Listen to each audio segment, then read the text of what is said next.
I need a baby, or I lose everything. The CEO said it without blinking. The single dad sitting across from her didn't smile, didn't negotiate. He simply said, then meet my condition. Tonight. What happened that night didn't just save a company. It healed 2 broken lives forever. Before this story takes your heart, like this video and subscribe to True Kindness Tales, because stories like this remind us that kindness can change destiny.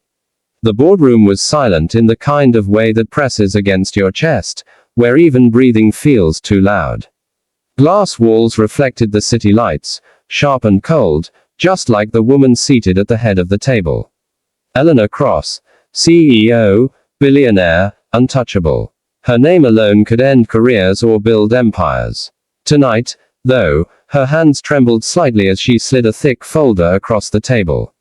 Inside was the final clause of her late father's will, a condition hidden until now. If she failed to produce an heir within 6 months, every controlling share of the company would be transferred to the board. She wouldn't just lose power, she would lose the only thing her father ever gave her approval for. Across from her sat Daniel Reed, a temporary operations consultant hired to fix a failing subsidiary. A single dad. No wealth, no connections, just quiet competence and a reputation for honesty. He wasn't supposed to hear this confession. Eleanor had planned lawyers, contracts, and silent donors. But when she looked at the men around the table, all she saw were predators. Daniel was different. He listened. I don't need love, Eleanor said flatly, her voice controlled but fragile beneath the surface. I need a child. A legal arrangement. Discretion. Daniel felt his throat tighten. His daughter's face flashed in his mind. Soft curls, chipped tooth smile, the way she asked every night if her mom would ever come back, even though they both knew the answer. He had learned the hard way that children were not solutions.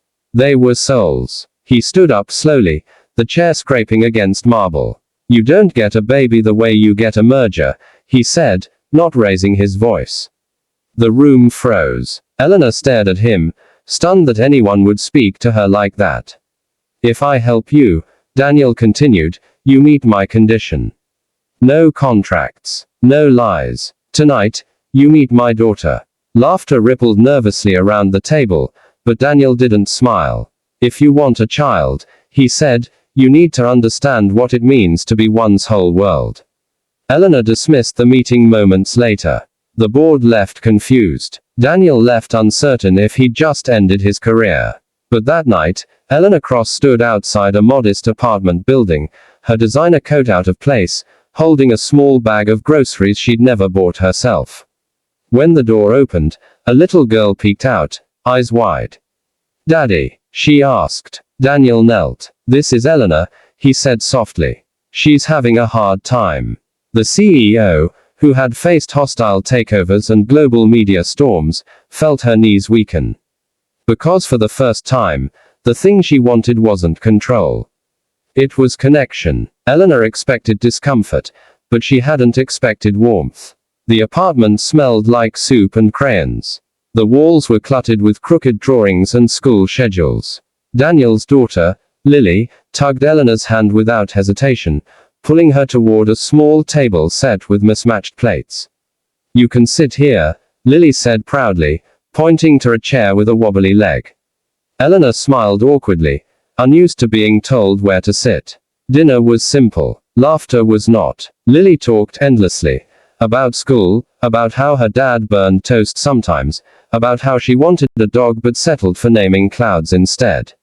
Eleanor listened, truly listened, and something inside her cracked open. Later that night, while Lily slept, Eleanor sat on the couch, staring at the quiet room. My father never came home for dinner, she said suddenly. Daniel didn't respond, letting the silence invite truth. He taught me strength, she continued. But never kindness. Over the next weeks, Eleanor kept coming back. At first, it was obligation. Then curiosity. Then something dangerously close to need. She learned how to braid hair badly, how to attend school plays unnoticed, how to read bedtime stories without checking her phone. The board grew suspicious. Rumors swirled. But Eleanor was changing. Daniel noticed it in the way she softened when Lily cried, in the way she stayed even when it was inconvenient. One night, Eleanor broke down. "What if I'm not enough?" she asked. Daniel answered simply, "You show up. That's enough." When the 6-month deadline arrived, Eleanor stood before the board not with contracts, but with courage. She told the truth. About the condition. About the child she'd come to love, not as leverage, but as family.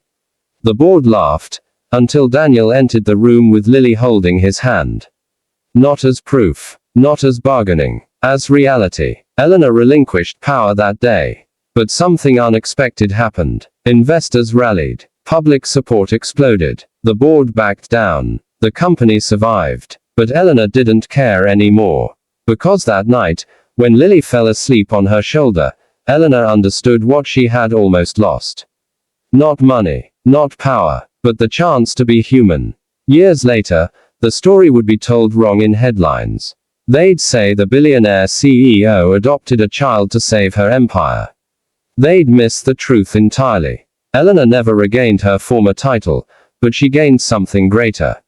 She became present. She became gentle. She became a mother in every way that mattered. Daniel watched her grow, not as a savior, but as a witness.